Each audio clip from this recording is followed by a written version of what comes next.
Gracias por acompañarnos. Buenos días, 7 de la mañana con 53 minutos compartiendo con ustedes Viva la Mañana. Como siempre, información importante que tenemos para poder presentarles a esta hora del día en vivo, mostrándoles imágenes de Calzada Roosevelt. Así está amaneciendo hoy en nuestra ciudad capital. Un poco de congestionamiento, pero el clima está delicioso, así que póngale buena cara. Así es como está pasando la mañana cuando son las 7 con 53. Así están las cosas a esta hora de la mañana y nosotros tenemos que continuar con más información a esta hora del día. Vamos a dar una vuelta de página y vamos a presentarles el análisis de todas las mañanas. Lo que está sucediendo en el mundo. La situación de Venezuela, compleja, delicada, ha generado muchas reacciones, manifestaciones que ayer también se realizaban, como lo mostramos en nuestra ciudad capital, adhiriendo, por supuesto, a este movimiento generado en ese país, pero hay que ponerlo sobre la mesa para poder analizarlo. Y para eso vamos con María René, invitados especiales.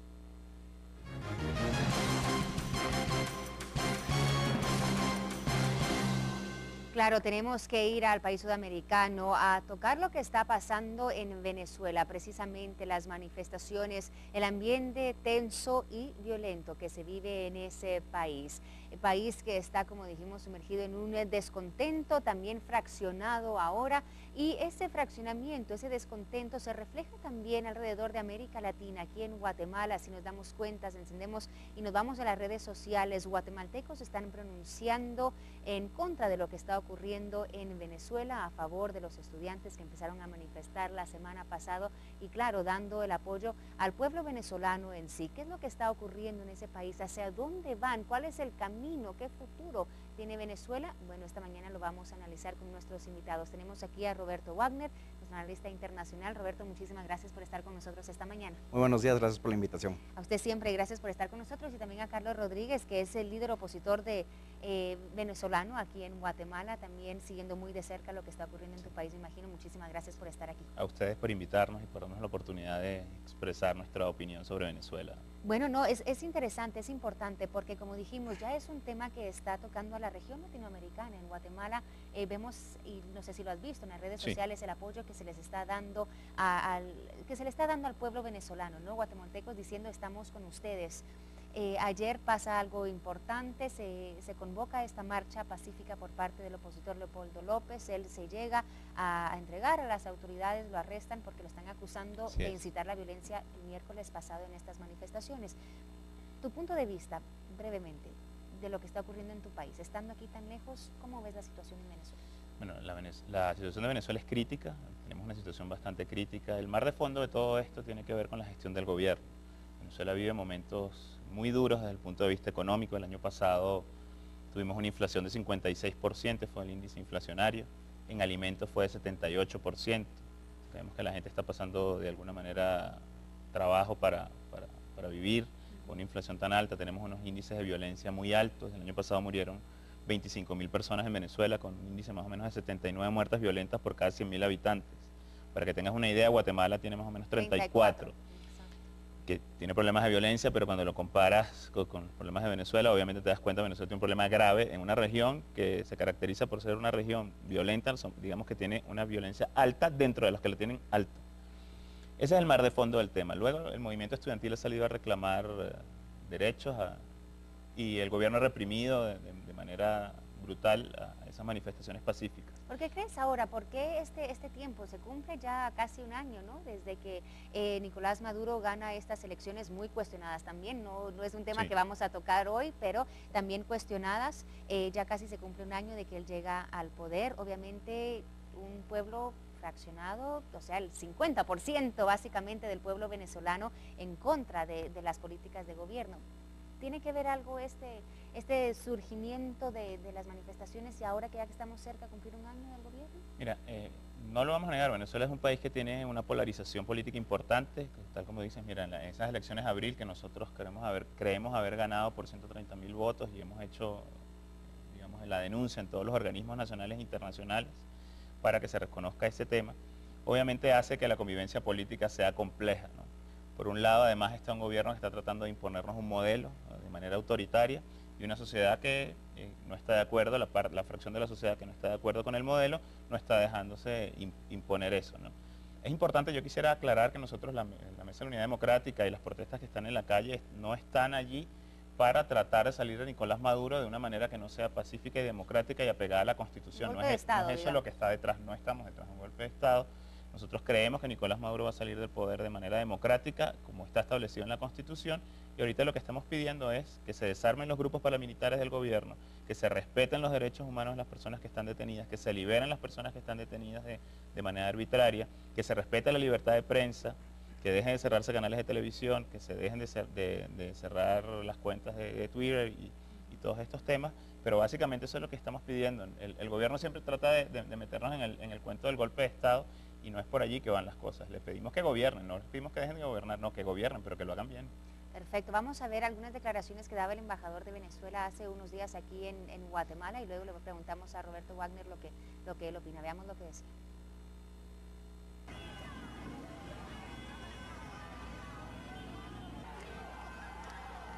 Imágenes de lo que está ocurriendo en Venezuela, pero ahora vamos a pasar a ver las declaraciones del embajador de ese país aquí en Guatemala que hablaba hace unos días sobre lo que estaba ocurriendo. Vamos a ver lo que él dice y después le preguntamos a nuestro analista si él piensa que está en lo correcto. Se ha detectado que en el seno de varias universidades venezolanas, funcionarios consulares de la Embajada de los Estados Unidos en Venezuela han estado realizando visitas a los estudiantes o a dichos entes educativos para ofrecer visas.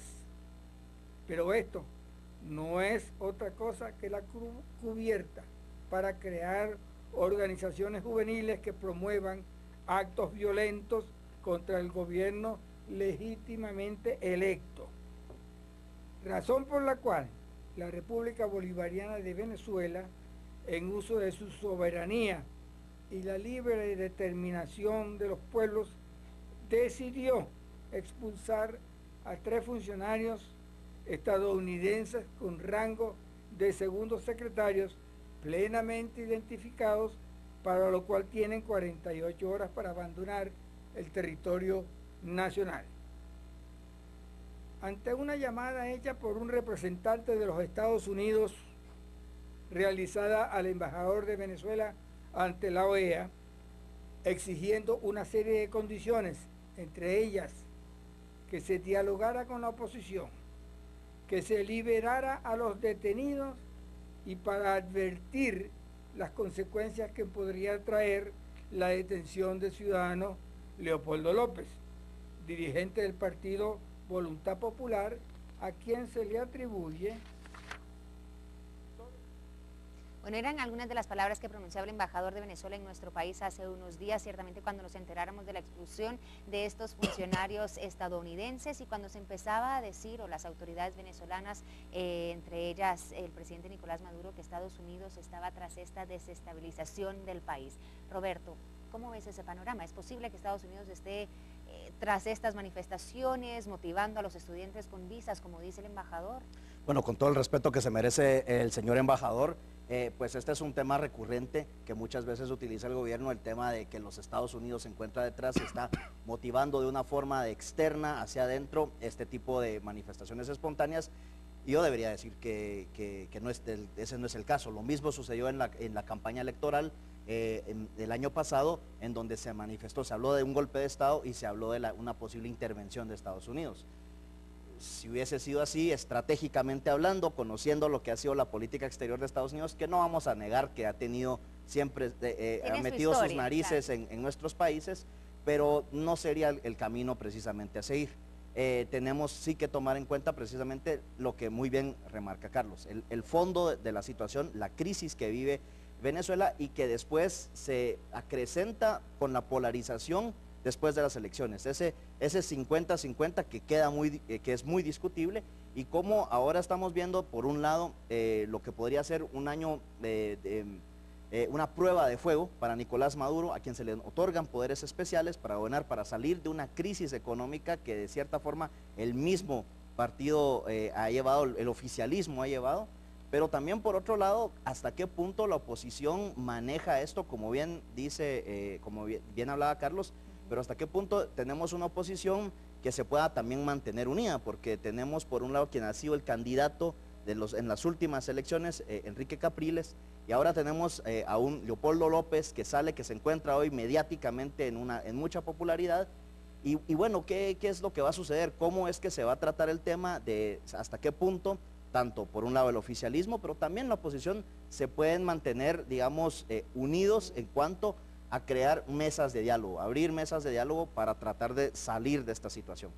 Ahora, se habla mucho de, bueno, lo mencionabas, Carlos, se ha restringido a la libertad de expresión, a los medios de comunicación, o sea, en Venezuela los medios nacionales no transmiten lo que está pasando en las calles. Hemos conocido, porque hemos tenido llamadas con precisamente personas en Venezuela, ¿no? Y lo poco que se da a conocer, bueno, son medios internacionales y en las redes sociales.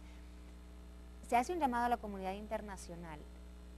¿Cuál es el papel de la comunidad internacional ahora en Venezuela? ¿Es suficiente lo que ha pasado, estas 3 muertes, 200 de detenidos, para que se involucre más a fondo la comunidad internacional y no solo hacer llamados, por ejemplo? Bueno, hay que tener mucho cuidado precisamente con la información como está saliendo, porque existen los temas de censura de unos medios, otros medios que se autocensuran, lo hablábamos con Carlos fuera de cámaras, pero también la información que sale por las redes sociales y por internet, hay que tener mucho cuidado porque hay muchas veces mucha basura entre toda esa información, mucha desinformación. Entonces hay que, digamos, tener un panorama muy claro, pero donde sí hay que entender de que los derechos políticos y civiles de los venezolanos sí están siendo violados.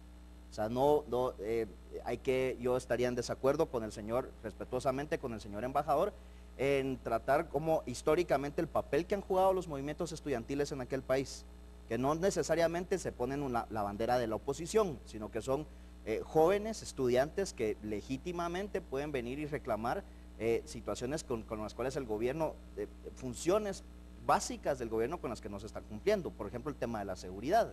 Entonces eso también tenemos que ponerlo en su debido contexto. Y venir y entender que el tema de la comunidad internacional debería ser pues precisamente apuntar a lo que bien dice Carlos, a que se cree una instancia de diálogo entre las partes y que se encuentren salidas de carácter institucional y democráticas a este conflicto. ¿Hay una salida a este conflicto? De la negociación, la comunicación. Yo siento que por un lado la polarización en ambos extremos, lo que puede ser en un momento dado el oficialismo, y a lo que puede caer una reacción bastante, que en un momento dado puede ser muy efusiva, pero caer en violencia de la oposición, pues simple y sencillamente van alejando esos canales de diálogo. Y entonces es un momento en venir y con ejemplo, pues abrir los mismos, que fue algo que yo personalmente sentía que se dio después del asesinato de la actriz Mónica Spier, que en un momento dado podría existir un mejor acercamiento entre la oposición y el gobierno, y lamentablemente hoy estamos viendo otra vez ese distanciamiento. Perfecto, Carlos, tengo una pregunta para ti, pero ahorita me dicen que nos vamos a enlazar con el diputado Richard Blanco, diputado opositor en Venezuela. Diputado, muy buenos días y gracias por tomar nuestra llamada. ¿Cómo amanece Venezuela este día luego de lo que ocurría ayer en su país y cuál es la agenda a seguir esta mañana para ustedes? Muy buenos días. Muy buenos días, María. Un saludo a todos los amigos guatemaltecos desde Caracas, Venezuela. Bueno, lamentablemente un estado de angustia, de zozobra, en uno de los peores momentos que estamos viviendo desde el punto de vista económico, social, pero sobremanera político, con un señor que está dirigiendo los destinos de Venezuela como que si fuese un dictador. Aquí se ha venido atacando a la disidencia de una manera agresiva. Hemos tenido bajas de estudiantes universitarios que han venido en este momento en Venezuela alzando su voz, porque Venezuela, como ustedes lo venían reflejando, ha vivido una de sus peores crisis en estos 15 años, cuando tenemos un parte de más de 250.000 personas que han fallecido producto del AMPA, que está desbordada en Venezuela bajo la mirada complaciente de las autoridades de turno, donde han ingresado más de $1.500.000.000.000 por concepto de la renta petrolera en Venezuela, y tenemos hospitales sin ningún tipo de implementos médicos quirúrgicos para atender nuestras emergencias, donde tenemos avenidas, autopistas que están en mal estado. Es decir, estamos viviendo los peores momentos, los momentos más aciagos de la democracia en Venezuela, y el pueblo pacíficamente, organizadamente, ha tomado las calles